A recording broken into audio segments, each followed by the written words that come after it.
Lesson 2. Eat what you're told. The human body is an immensely complex device. Like most machines, it requires a variety of supplies to maintain it. It needs fuel, obviously, either in the form of simple sugars or complex carbohydrates. It also needs fats, protein, and an elaborate stew of amino acids and minerals. Given a deficiency or an excess of one sort or another, a variety of things can happen. Among them is the induction or magnification of misery.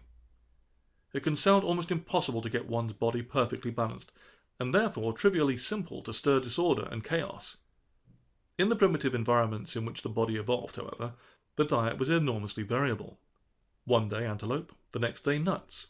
One could not supplement a meal of berries simply by swallowing a daily senior Vitapack 50+ pill or ordering a macrobiotic smoothie at the juice bar. We adapted by developing the capacity to store many nutrients and by using cell walls that select what they need from the bloodstream and mostly ignore everything else. As a result, it can be more difficult than you might think to produce an imbalance. Our challenging early environment did help us in one way, however. It left us with taste cravings. Certain nutrients, like salt, were somewhat hard to come by in times past. Nature compensated by providing us with a powerful drive to search out and ingest those substances. If they were lying around, we'd definitely want some, rather than leaving it behind, where the tribe moved on. Skim milk yogurt? No. But do we have any of that salty boar's blood? Enter modern agriculture. When our society developed sufficiently that we could create a reliable supply of any nutrient we could want, these scarcity-bound tastes began to lead us astray. Today we turn our noses up at much-needed sources of potassium, but gobble down as much sugar, salt and fat as we can get our hands on. If in our culture of plenty we obey our primitive impulses, we are likely to ingest a diet that will naturally produce difficulties, some of which will be emotional. With bodies designed for feast and famine, we will usually overeat when food is available and store the non-essential calories as fat. And obesity is linked directly to lower mood, and indirectly to misery-inducing problems, including inactivity, heart disease, and diabetes. It can sound like hard work to overeat enough to cause problems. It isn't. Simply adding a single can of soda to your diet, or an equivalent amount of fruit juice, will give you about 10 teaspoons of sugar per day, twice the World Health Organization's recommended daily intake.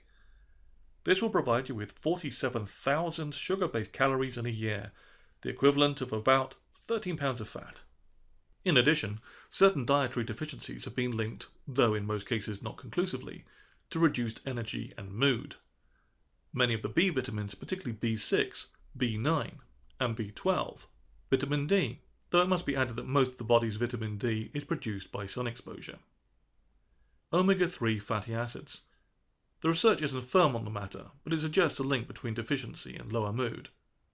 Iron. Deficiencies are most likely to appear in women, vegetarians, and athletes. Avoiding food containing these nutrients may not result only in lower mood, but in reduced overall health as well. Almost everything the body needs is readily available at the local supermarket. The very fact that we need it, however, means that it has been around too long to be patented. No one has a corner on the market for broccoli, so there is no incentive to advertise it.